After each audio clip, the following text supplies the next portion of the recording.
everyone is essentially in a race condition by default. I mean, you have, Google is racing against Facebook, and the U.S. is racing against China, and every group is racing against every other group.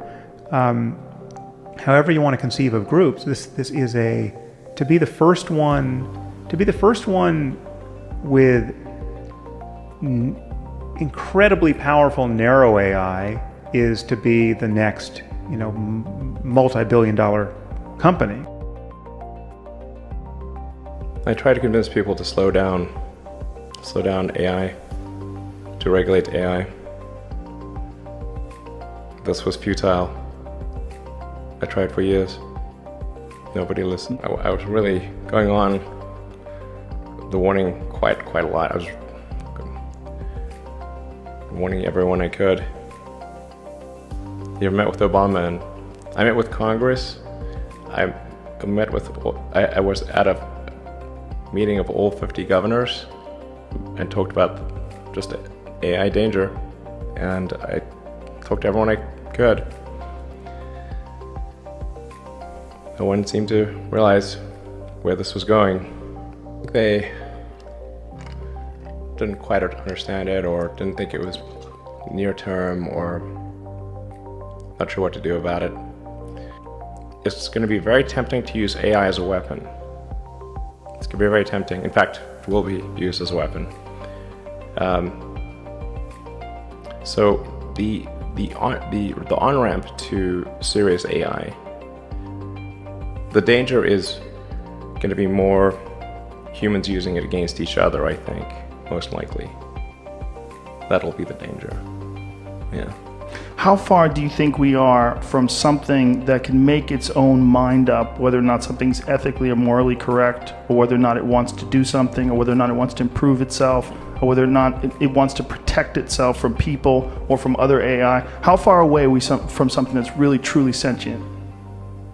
Is there sort of like a collective AI in the Google sort of search,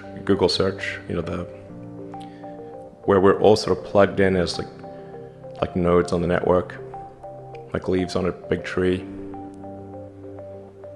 And we're all feeding this network without questions and answers. We're all collectively programming the AI, and and Google plus all the humans that connect to it are one giant cybernetic collective. This is also true of Facebook and Twitter and Instagram and all these social networks. They're giant cybernetic collectives. We are the biological bootloader for AI, effectively. We are building it. And then we're building progressively greater intelligence. And the percentage of intelligence that is not human is increasing. And eventually, we will represent a very small percentage of intelligence. We mentioned all those things, the sort of primal drives. Mm-hmm. There's all the things that we like and hate and fear. They're all there on the internet. They're a projection of our limbic system. The success of these online systems is sort of a function of how much limbic resonance they're able to achieve with people. The more limbic resonance, the more engagement. Whereas one of the reasons why probably Instagram is more enticing than Twitter. Limbic resonance. Yeah, you get more images, more video. Yes. It's tweaking your system more. How much smarter are you with a phone or computer than without? You're vastly smarter, actually. You can answer any question. If you're connected to the internet, you can answer any question pretty much instantly. Any calculation. Your phone's memory is essentially perfect.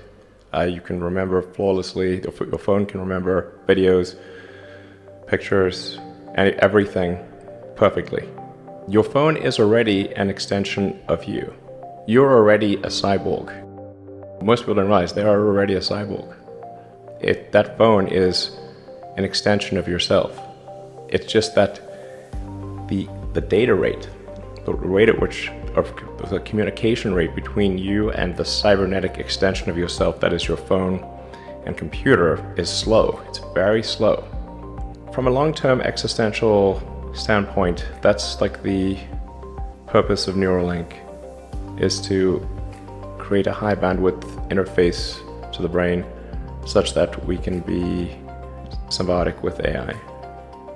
Because we have a bandwidth problem. You just can't communicate through your fingers, it's too slow.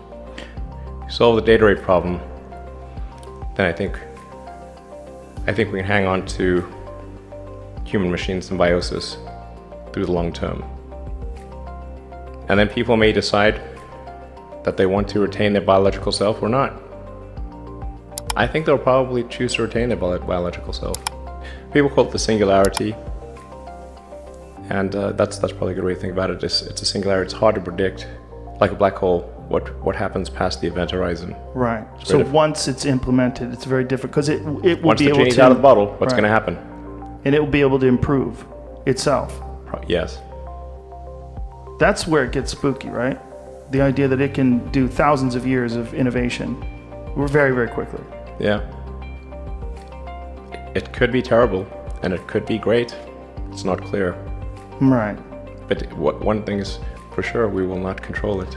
Imagine having computers that are superhuman at every task that is relevant, every intellectual task, right? So the best physicist is a computer. The best medical diagnostician is a computer. The best prover of math theorems is a computer. The best engineer is a computer, right? There's no reason why we're not headed there. I mean, it would be the only reason I could see we're not headed there is that something massively dislocating happens that prevents us from continuing to improve our intelligent machines. But if you just, the moment you admit that intelligence is just a matter of information processing, and you admit that we will continue to improve our machines unless something heinous happens, because this intelligence and automation are the most valuable things we have, at a certain point, whether you think it's in 5 years or 500 years, we are going to find ourselves in the presence of super intelligent machines. And then at that point, the best source of innovation for the next generation of software or hardware or both will be the machines themselves. The idea that a regular person like of today could be in control of essentially a god. Right. Because if this thing continues to get smarter and smarter with every week, and more power and more potential, more and more understanding, thousands of years. I mean, it's just one person, regular person controlling that is almost more terrifying than creating a new life. Yeah. Or any group of people who don't have the total welfare of humanity as their central concern. And so just imagine, I mean, what would China do with it now, right? What would we do if we thought China, if Baidu or some Chinese company was on the verge of this thing? What would it be rational for us to do? I mean, if North Korea had it, it'd be rational to nuke them, given what they say about their relationship with the rest of the world. So it's that kind of power totally just isn't rational. That kind of power it's so life-changing. It's so paradigm shifting. Right. But if you to wind this back to what someone like Neil deGrasse Tyson would say is that the only basis for fear is, don't give your super intelligent AI to the next Hitler, right? That's obviously bad. But if we're not idiots and we just use it well, we're fine. And that, I think, is an intuition that's just a failure to unpack what is entailed by, again, something like an intelligence explosion, a process that once you're talking about something that is able to change itself, and you have to guarantee. So what would it be like to guarantee, let's say we decide, okay, we're just not going to build anything that can make changes to its own source code. Any change to software at a certain point is going to have to be run through a human brain, and we're going to have veto power. Well, is every person working on AI going to abide by that rule? It's like we've agreed not to clone humans, right? But are we going to stand by that agreement for the rest of human history? And Is our agreement binding on China or Singapore or any other country that might think otherwise? It's just it's a free for all, and at a certain point we're going to be close enough. Everyone's going to be close enough to making the final breakthrough that unless we have some agreement about how to proceed, someone is going to get there first.